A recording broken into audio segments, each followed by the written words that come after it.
On est dans le premier chant, chapitre 8, verset 46. Om Namo Bhagavate Vasudevaya.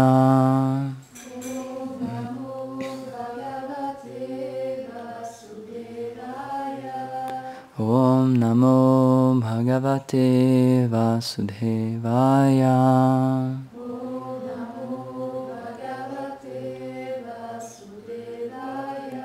Om Namo Bhagavate Vasudevaya.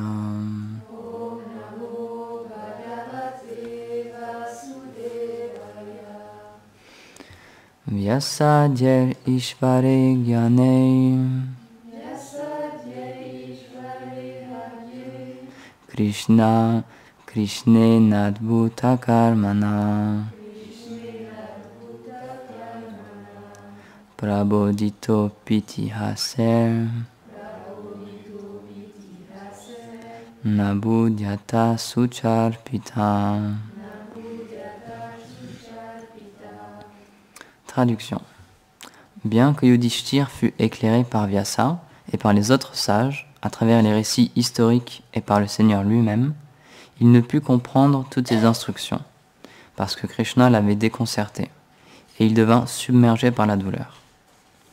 Commentaire. Srila Vishwanath Chakravarti Thakur cite Krishna.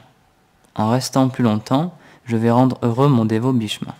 J'irai le voir avec mes disciples, car sa mort approche, et il ne désire pas quitter son corps sans m'avoir vu. De cette manière, je vais faire en sorte qu'il instruise Yudhishthir, afin qu'il répande ses gloires dans ce monde. Fin de la citation. Telle est la signification interne de ce verset.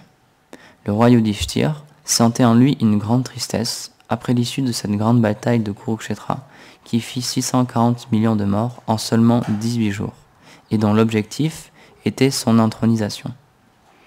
Bien que des grands sages comme Vyasa et le Seigneur lui-même aient essayé de dissiper sa douleur en lui prouvant que cette cause était juste, il n'était toujours pas en paix. Selon Srila Vishwanath Chakravarti Thakur, c'est en entrant dans le cœur de Yudhishthir que le Seigneur lui fit perdre tout discernement, au point de ne pouvoir sortir de la confusion, même après avoir entendu ses enseignements et ceux de Vyasa. Il accomplit cette action remarquable, afin que Bhishma éclaire le roi et que lui seul réussisse à le sortir de son égarement. Il voulait ainsi glorifier son pur dévot Bhishma, en démontrant qu'il possédait davantage de connaissances que Vyasa et les autres sages, et que lui-même. Or, Yudhishthir est considéré comme ayant un plus grand amour pour Krishna que Bhishma. C'est pourquoi, bien que le Seigneur désira partir pour sa ville de Dwarka, il resta avec lui afin de combler sa requête. C'est après qu'il manifesta en Yudhishthir sa confusion pour glorifier Bhishma. Les mots Vyasadhyar Ishvare Agne signifient que Vyasa et les autres sages ne connaissaient pas l'intention du Seigneur mentionnée plus haut.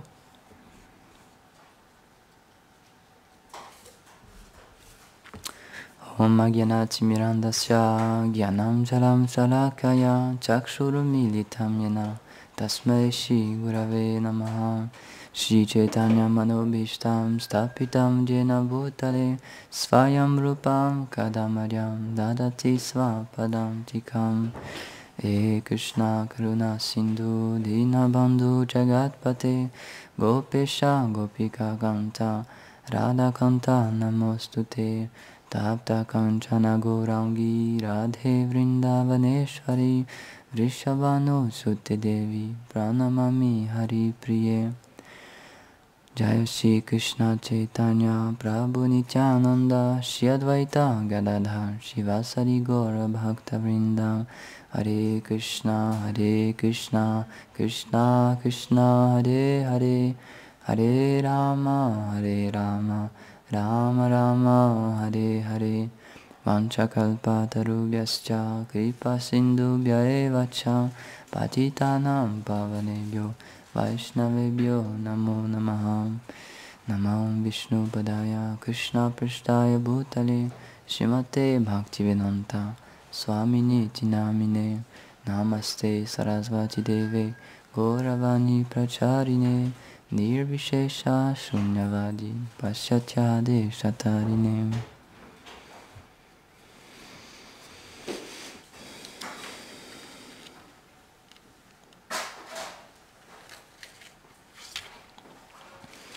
Donc on est toujours dans le chapitre qui s'intitule Les prières de la reine Kunti, mais la seconde partie de ce chapitre c'est « Et la douleur de Yudhishthir ».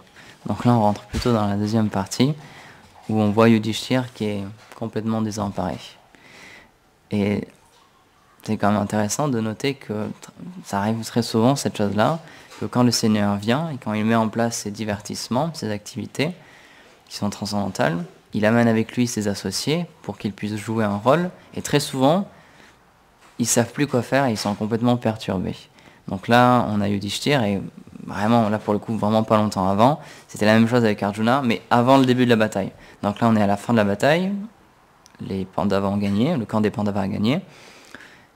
Et là, Arjuna, c'est bon, lui, il sait ce qu'il doit faire, on peut dire, il s'est affirmé dans sa décision, et il est sûr de lui, il est sûr qu'il a fait une bonne action. Mais là, c'est Yudhishthir qui tombe dans la même chose, et il sait plus tout quoi faire, il est complètement perdu. Et dans le verset d'après, je vais juste lire la traduction. Ô grand Brahmana, Yudhishthir, le fils de Dharma, troublé par la mort de ses proches, devint submergé par la confusion résultant de l'affection due à des pensées matérielles. Et donc ensuite, puis il dit, et donc ensuite dans les autres versets, il va continuer, il va parler, il va expliquer pourquoi c'est une mauvaise situation, etc.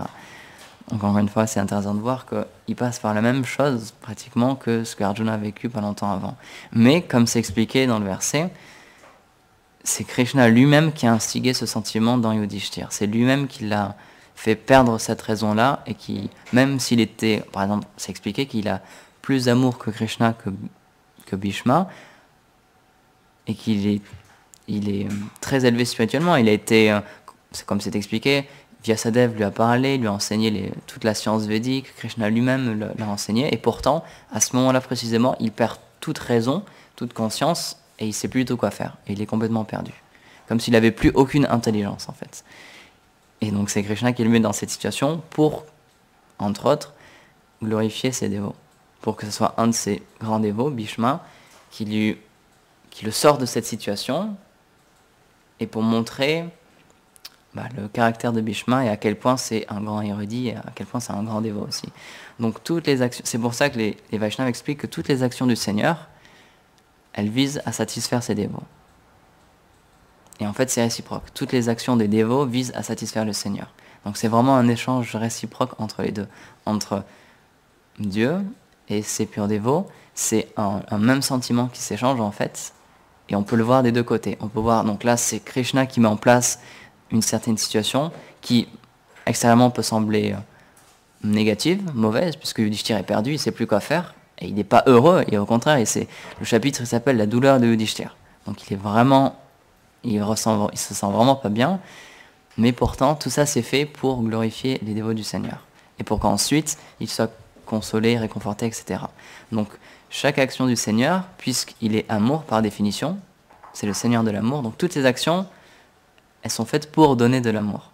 Même si à première vue, ça semble pas être le cas, derrière chaque motivation, derrière tout ce qu'il fait, c'est par amour. C'est parce qu'il veut le bien-être de ses dévots.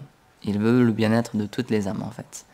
Encore une fois, à première vue, c'est pas forcément évident. C'est un exemple que je reprends souvent, mais ce monde-là, il a été créé de cette manière-là aussi. Même si on y souffle terriblement, et c'est un des arguments justement quand on discute avec des personnes qui réfutent un peu cette idée de Dieu, etc. C'est un argument qui revient souvent. Si Dieu existe, pourquoi on souffre? Pourquoi ce monde existe? Pourquoi ce monde avec tellement d'injustices, tellement de meurtres, de vols? Pourquoi un tel monde existe si Dieu existe? Pourquoi ça existe? Et donc les Védas nous donnent une réponse à ça et nous expliquent que, en fait, c'est pour nous satisfaire, nous. On avait émis ce désir, et donc Dieu, puisqu'il est obligé de réciproquer, puisqu'il a ce sentiment où il nous aime tellement, et puisque notre désir, ça a été d'être séparé de lui, et de vivre ailleurs, et de vivre une autre vie complètement différente, il a dit, ah d'accord, je suis obligé de te le donner.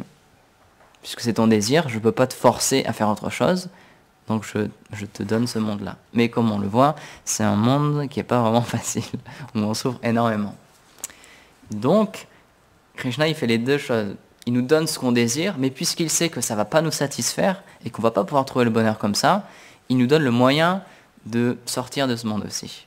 Il nous donne les deux choses. Donc une des raisons pour laquelle il vient personnellement, et comme là avec l'histoire avec les Pandavas, Yudhishthira, etc., pourquoi il met en place ces divertissements, c'est justement pour nous enseigner de quelle manière agir et pour nous attirer en fait. Comme on l'a expliqué dans une autre classe, les divertissements de Krishna, ils sont vraiment fascinants. Quand il vient, donc, soit sous sa forme de Krishna originel, soit sous d'autres avatars, mais quand c'est le Seigneur qui vient, toutes ces actions sont incroyables et sont vraiment fascinantes.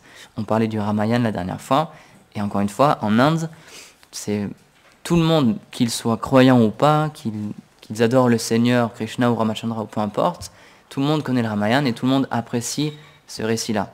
J'ai vu il n'y a pas longtemps des chiffres, j'ai plus exactement les chiffres en tête, mais c'était, je pense que c'était il y a quelques années, ils donnaient les scores à la télévision indienne, des scores d'Audima pour les meilleures séries de l'année. Et donc il y a des grandes séries américaines, etc. Mais la première série qui était en tête de tout, c'était le rerun, c'était la 3e ou 4e fois, je sais pas, que le Ramayana était mis à la télévision en direct, par épisode, et ils ont tout balayé. C'était vraiment la série qui était le plus appréciée et que tout le monde a regardé, avec le plus haut score d'Audimat, presque le double de la 2e place. Donc tout le monde apprécie cette histoire-là. Si on parle du Ramayana, tout le monde connaît cette chose-là. Et comme on l'explique, maintenant aussi en Occident, on commence à connaître un peu plus ces histoires. Donc, ces récits-là, comme on peut le voir avec les conférences que donne Janava Devi, ils sont extrêmement longs, extrêmement complexes. Donc là, je crois qu'elle en est à 45 ou 50 épisodes, je ne sais plus. On est à la 50e classe, je crois à peu près, quelque chose comme ça. Donc en gros, c'est 50 heures d'audio où on raconte une histoire. Et encore, ce qu'elle fait, c'est un résumé. Elle lit des résumés et elle en fait encore un condensé. Et elle le donne par voie orale. Et rien que ça, là déjà, elle nous a dit on est à peu près à la moitié. On va commencer la bataille de Kurukshetra, donc c'est à peu près la moitié. Et on est déjà presque à 50 heures. Donc c'est vraiment des histoires qui sont épiques dans tous les sens du terme. Que ça soit en proportion, que ce soit les histoires qui sont racontées, les événements qui se passent, c'est vraiment tout démesuré. Donc, Gurudev, c'est un point qu'il apprécie souvent. Il dit dans ce monde, quand on fait de la poésie, les Vaishnavas expliquent que quand on écrit de la poésie, quand on écrit des histoires, c'est très souvent exagéré. C'est des sentiments qui sont enjolivés en fait. Mais quand le Seigneur vient et quand il fait ses divertissements, ce qu'il échange avec ses dévots, l'amour qu'il a pour ses dévots et l'amour que ses dévots ont pour lui et la manière dont il l'exprime, que ce soit avec des actions, des poèmes, etc., ça, c'est un vrai amour. Tout ce qu'ils pensent, tout ce qu'ils disent, c'est ce qu'ils vivent vraiment. Donc c'est pour ça que c'est des histoires tellement incroyables, avec des personnages tellement hauts en couleur et qui sont tellement attirants. Donc là, on a l'histoire avec Yudhishthira, et encore une fois, il est mis dans une situation épineuse par Krishna lui-même pour qu'on puisse nous en retirer quelque chose. Donc c'est ça aussi l'apport de toutes ces écritures-là, c'est qu'elles sont vraiment valables de nos jours encore. Et il y a un point qui est souvent, pas central, mais qui est souvent discuté dans ces écritures-là, c'est le fait des possessions matérielles, le fait de posséder quelque chose pour soi. Donc, par exemple, quand Arjuna quand il a voulu combattre, quand il a demandé à Krishna d'être amené juste au milieu du champ de bataille pour pouvoir voir l'armée qui était en face d'eux, on sait qu'il s'est senti extrêmement mal pour plusieurs raisons. Et une de ces raisons, c'est qu'en face de lui, il y avait des personnes qui lui étaient chères. C'était des personnes avec qui il pensait vraiment avoir un lien. Et à cause de ce lien-là, à cause de cet attachement matériel, il ne pouvait pas les combattre. Il n'arrivait pas à les combattre. Il s'est senti submergé par les émotions et il ne pouvait pas combattre ces choses-là. Donc, il y a dit, une des images qui est donnée dans la Bhagavad Gita, c'est justement l'image des attachements matériels. Que si on a trop d'attachements matériels, on est trop bloqué par eux en fait, et on n'arrive pas à voir autre chose que ça, et on n'arrive plus à agir. On n'arrive plus à discerner ce qu'il faut faire et ce qu'il ne faut pas faire. Or, dans ce cas-là, c'était son devoir de se battre contre ces personnes-là. Même si elles étaient de sa famille, son devoir, et donc là c'était vraiment suivre les écritures védiques, son devoir en tant que guerrier, c'était de protéger la paix, c'était de protéger le royaume contre justement cette armée-là, qui, encore une fois pour un divertissement, représentait vraiment toutes les mauvaises qualités qu'un homme peut avoir. Donc là, la personne à cause de qui tout ça est arrivé, donc Duryodhana, c'est expliqué que c'est un Amsha de Kali, c'est une manifestation partielle de l'âge de Kali. Donc il avait toutes ces mauvaises qualités, la convoitise, la jalousie, la colère, etc., mais à un degré maximum. Vraiment, c'était, comme on dit, c'est il personnifiait vraiment toutes ces qualités-là. Donc c'était le devoir d'Arjuna, en tant que guerrier, de protéger la terre contre cette personne-là, parce que ce qui était en jeu dans cette bataille, c'était, donc comme on parlait, c'était l'intronisation d'un roi, donc ça allait être soit Yudhishthir, soit Duryodhana, sauf que ce roi, il allait gérer toute la terre entière. Donc c'était le devoir d'Arjuna d'empêcher Duryodhana d'accéder au trône, parce que sinon il allait régner sur la terre entière, et comme on pouvait le voir, il avait énormément de mauvaises qualités. Donc le peuple allait beaucoup souffrir de cette chose-là. Donc c'est une des raisons pour laquelle c'était son devoir, et il devait le faire, mais, encore une fois, c'est le Seigneur qui l'a mis dans cette situation. À cause de ses attachements, il ne pouvait plus voir cette chose-là, et il était complètement submergé, il était devenu trop émotionnel en fait. Et avec Yudhishthir, c'est un peu la même chose, comme on le voit là. Yudhishthir, troublé par la mort de ses proches, devint submergé par la confusion résultant de l'affection due à des pensées matérielles. Et donc très souvent, c'est un point qui revient souvent, c'est les attachements matériels, les pensées matérielles, comment gérer tout ça. Donc dans la vie d'un dévot, c'est un point qui est très important. Et par exemple, quand Srila Prabhupada est venu en Occident, quand il a partagé cette philosophie, cette manière de vivre, cette spiritualité, c'était souvent une question qui revenait, c'est comment faire avec mon travail, comment faire avec ce que j'ai maintenant, avec ma famille, etc. Est-ce que c'est des choses qui vont m'empêcher de progresser spirituellement, etc. Parce qu'on voit très souvent ces rois-là, dans ces histoires-là, ils étaient extrêmement détachés. Par exemple, que ce soit le Ramachandra, même s'il était prince, il a été exilé, et pour lui, ça n'a pas été un souci. Il a renoncé à toutes ses possessions, et il a accepté, même si encore une fois, c'était un prince, il méritait une vie royale, et pourtant il a tout délaissé pour l'honneur de son père, en fait, parce qu'il devait faire que son père tienne sa promesse. Donc pour cette chose-là, pour cette raison-là, il a dit d'accord, je suis prêt à renoncer à tout. Et de la même manière, son frère, comme l'explique Arasaïla dans la classe du Ramayana, dans le résumé, son frère, donc il était désigné comme le roi, puisque Ramachandra ne pouvait pas être roi, mais lui aussi, il était dans un renoncement tel qu'il a dit d'accord, j'accepte ce royaume, mais ce sera à ta place, je le gouverne pour toi, et il a mis ses sandales sur le trône en fait, et lui-même, il n'a pas vécu dans le temple, dans le palais. Il a vécu dans un endroit annexe complètement différent, et il a vécu de la même manière qu'Ramachandra. Il a vécu aussi très simplement, il mangeait extrêmement peu, il se vêtissait d'une manière extrêmement simple. Donc on peut voir que même lui, donc là il était le roi, il avait le droit de faire cette chose-là, il avait le droit de s'asseoir sur le trône, de vivre une vie royale complète, et pourtant il a refusé tous ces honneurs-là et toutes ces choses matérielles-là. Donc très souvent dans ces histoires-là, c'est des exemples extrêmes de renoncement qui sont donnés. Donc parfois on peut se dire, mais moi, comment je fais dans ma vie à moi pour mettre en place toutes ces choses-là?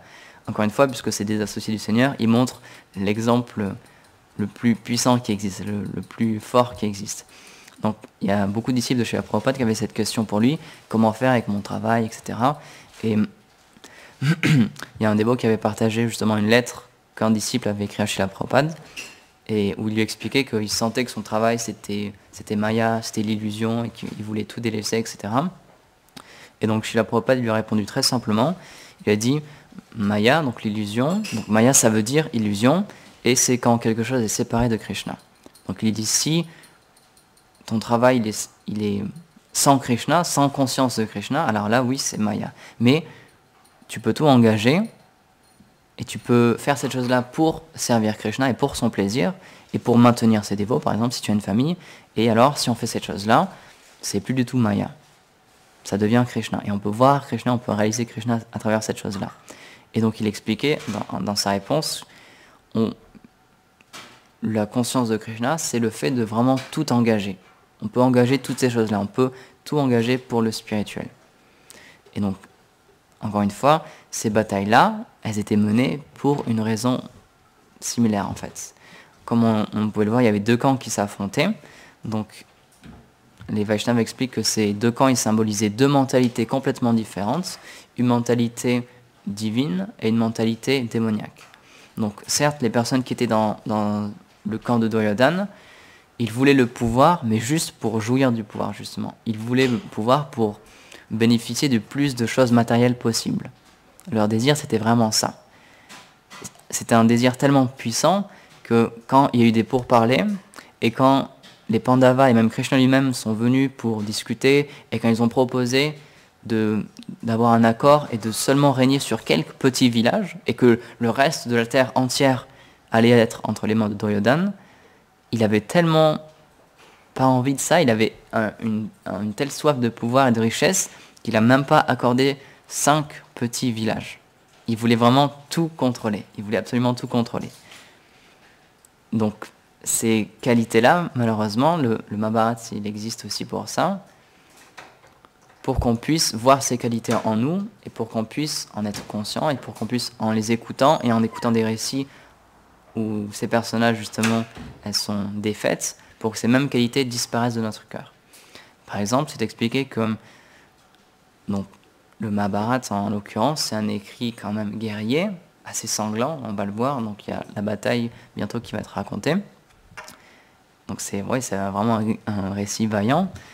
Et justement, les Vaishnavas expliquent qu'en écoutant ces récits-là, ce désir qu'on peut avoir en nous, il est satisfait en fait. Ce désir de violence ou de puissance, etc., en écoutant ces récits-là, ils nous sont aussi donnés pour ça, pour qu'on puisse être satisfait. De la même manière, quand Krishna il vient aussi, donc un petit peu avant, quand il vient dans sa forme originelle, quand il vient en tant que le petit Krishna, il y a beaucoup de divertissements, donc ici dans cette planète, Bhoma Vrindavan. Quand Bhoma Vrindavan se manifeste, il y a beaucoup de divertissements où il tue des démons. Donc Srila Bhaktivinoda Thakur, il a écrit différents commentaires où il explique à quelle qualité, à quelle mauvaise qualité chaque démon correspond. Et il explique que quand on lit ces divertissements-là, on peut choisir certains divertissements parce qu'ils ont tous une signification différente et ils ont tous un anartha, une mauvaise qualité, quelque chose qui nous empêche dans notre progrès spirituel.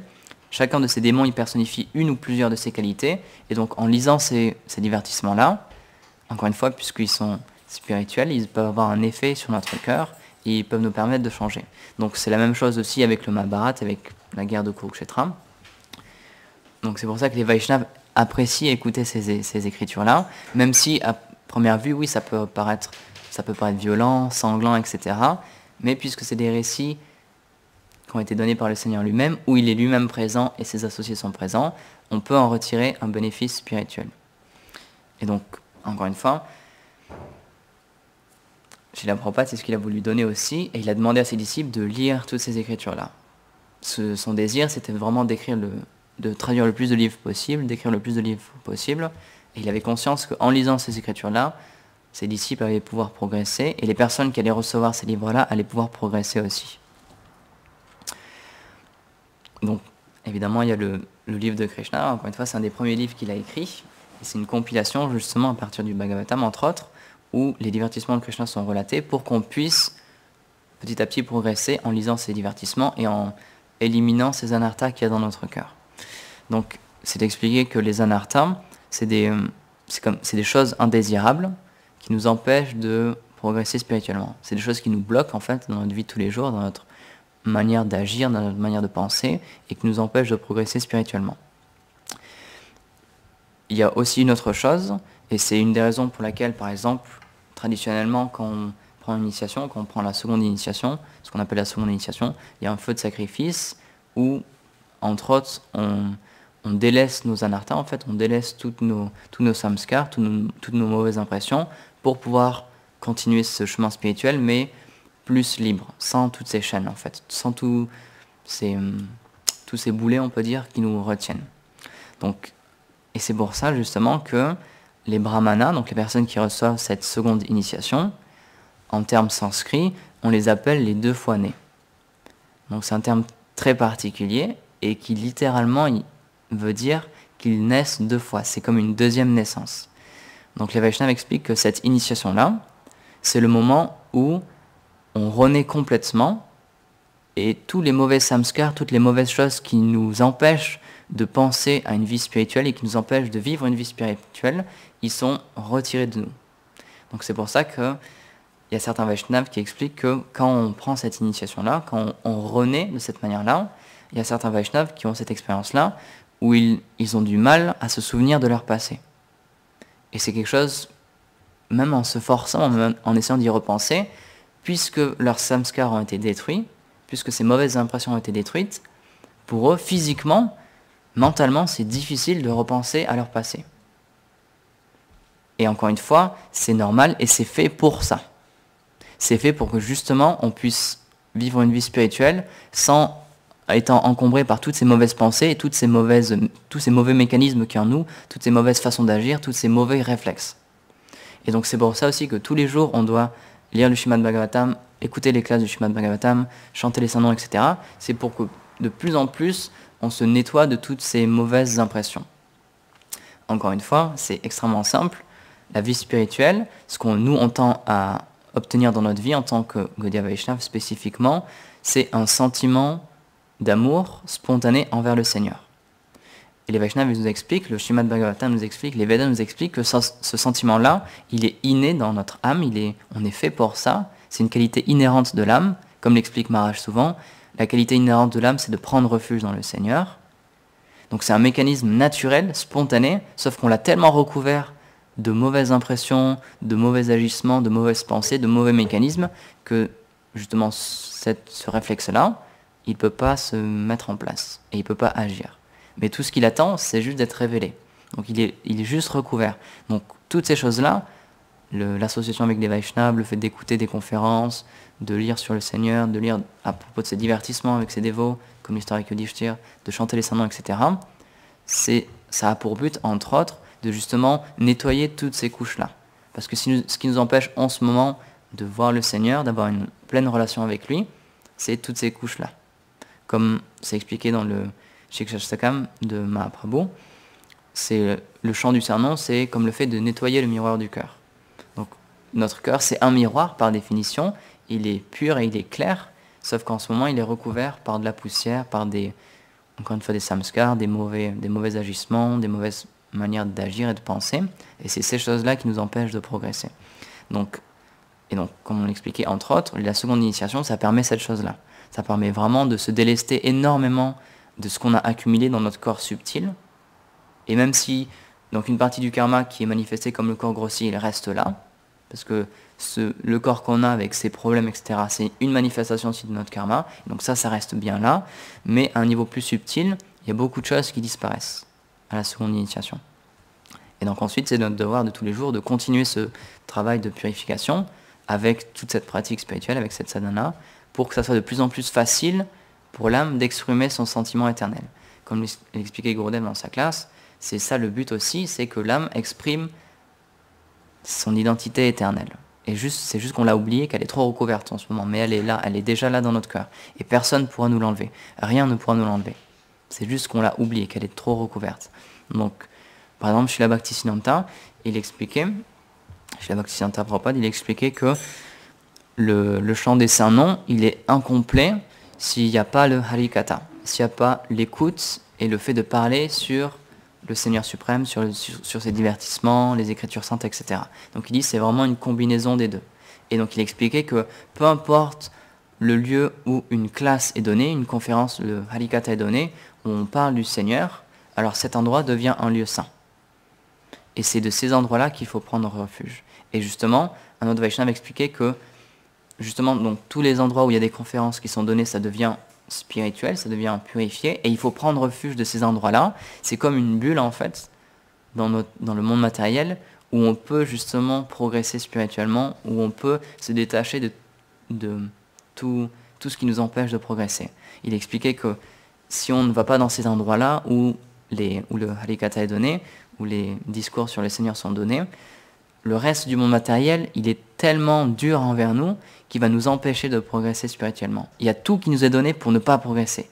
Il y a tout qui nous est donné pour oublier le Seigneur et pour penser juste à notre gratification matérielle. Et donc si on ne prend pas refuge de ces endroits-là, où les Vaishnavas sont présents, où des conférences sur le Seigneur et sur ses divertissements sont données, alors malheureusement ça va être extrêmement difficile, puisque le job de Maya, le travail de cette énergie matérielle, c'est justement de nous faire oublier Krishna. puisque c'était notre désir, Krishna l'a instruite et lui a dit, maintenant c'est ça ton travail, et donc ce qu'elle doit faire, c'est ça. Et elle le fait parfaitement. Et un Vaishnava, il expliquait que Maya, c'est comme un inspecteur. Quand on a un travail, je pense que certains d'entre vous l'ont vécu, quand on a un travail, il y a certaines personnes, leur job, leur poste dans cette société, c'est d'étudier comment les gens travaillent, de voir est-ce qu'ils travaillent bien ou pas, de quelle manière ils travaillent, et est-ce qu'ils méritent une promotion ou pas.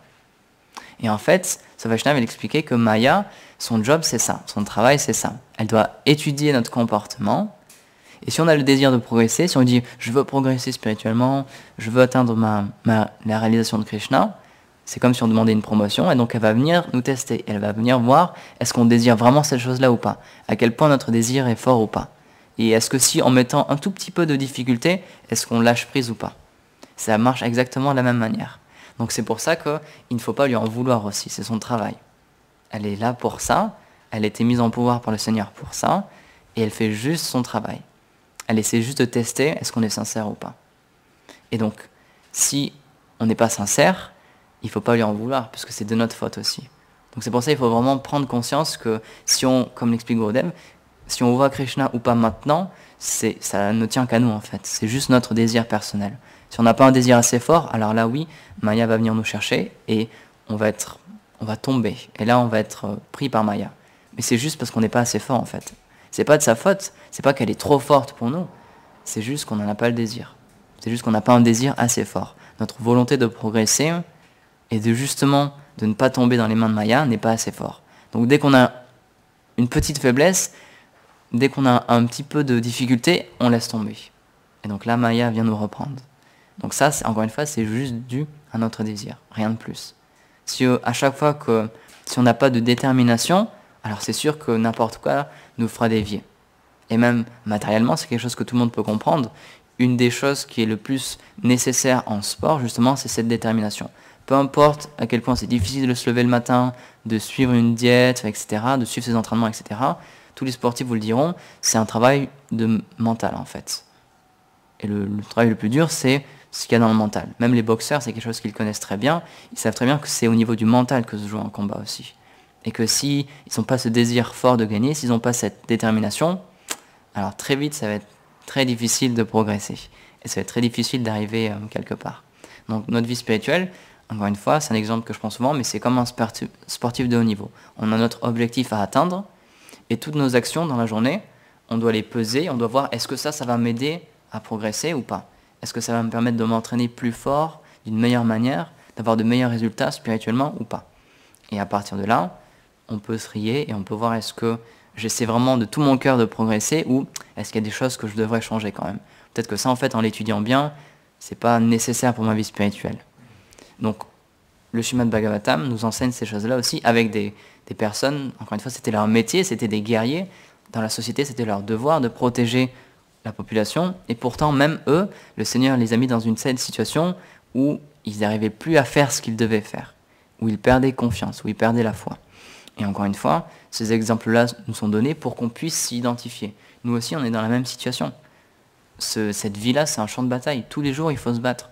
Tous les jours, il faut se battre contre l'environnement, mais aussi contre nous-mêmes, contre nos mauvaises tendances. Comme on l'expliquait, comme toutes les choses qu'on a accumulées, les mauvais mécanismes qui sont ancrés en nous vraiment très fort. Et donc, en prenant ces exemples-là, en lisant ces exemples-là, avec des grandes personnalités qui en fait étaient dans la même situation, qui ont été mis dans une situation similaire à la nôtre, on peut apprendre de comment ils ont réussi à s'en sortir.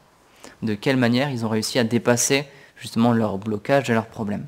Et donc c'est pour ça que la Bhagavad Gita, c'est vraiment la base pour nous de notre service de dévotion aussi, parce que c'est Krishna qui enseigne à Arjuna à comment justement avoir une autre vision par rapport à cette vie-là. Comment se sortir de ce trop-plein d'attachement matériel, comment tout engager pour le Seigneur, comment voir le Seigneur dans toute chose, et comment pouvoir progresser dans n'importe quelle situation, même dans un champ de bataille. Même dans une situation si complexe que celle où était Arjuna, on peut progresser spirituellement. Donc que dire dans notre vie à nous? On a tous des problèmes, c'est vrai, on a tous des difficultés, mais Arjuna, il était vraiment dans une situation extrêmement problématique. Je ne pense pas qu'on soit tous dans une situation aussi complexe que la sienne. Et même pourtant lui, qui était dans une situation tellement difficile, il a réussi à s'en sortir. En écoutant les enseignements de Krishna, en s'enquérant auprès de lui et en lui demandant s'il te plaît maintenant explique-moi, instruis-moi comment faire pour me sortir de cette situation, comment faire pour comprendre ce qui m'arrive en fait.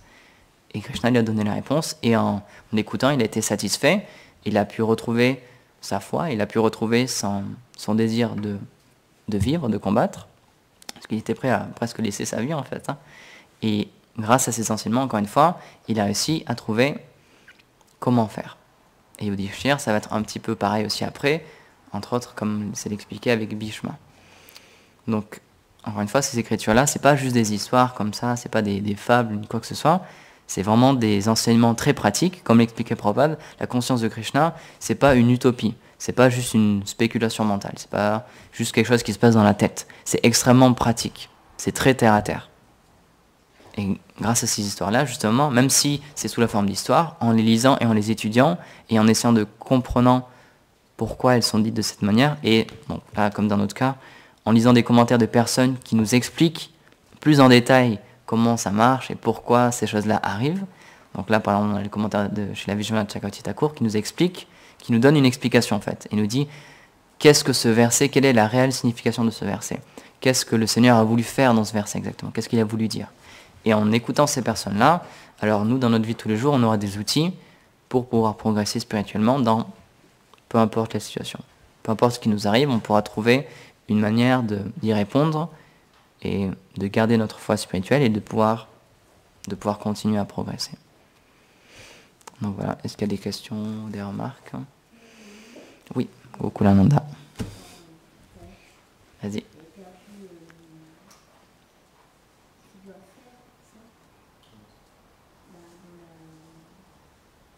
Dans la bataille?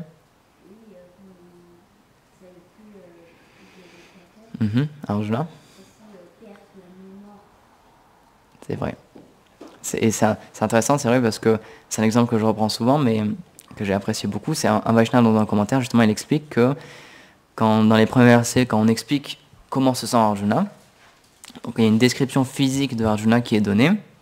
Il laisse tomber son arc, les poils de son corps se hérissent, il commence à trembler, il y a la sueur qui commence à couler, etc. Quand on lit cette description-là, en fait, d'un point de vue médical, c'est une attaque de panique. Et c'est quelque chose de... Donc, c'est vraiment vrai. Ce qu'il a vécu à ce moment-là, c'est quelque chose qu'on connaît médicalement, et c'était vraiment une situation extrême. Il se sentait tellement mal qu'il ne savait plus parler, il ne savait même plus tenir son arc, alors que c'était son travail. C'était le plus grand guerrier de son temps, c'était le plus grand archer de son temps, et il a laissé tomber son arc. Donc là, c'est la défaite totale. Là, c'est vraiment la honte ultime. C'est la pire situation dans laquelle il pouvait se trouver là.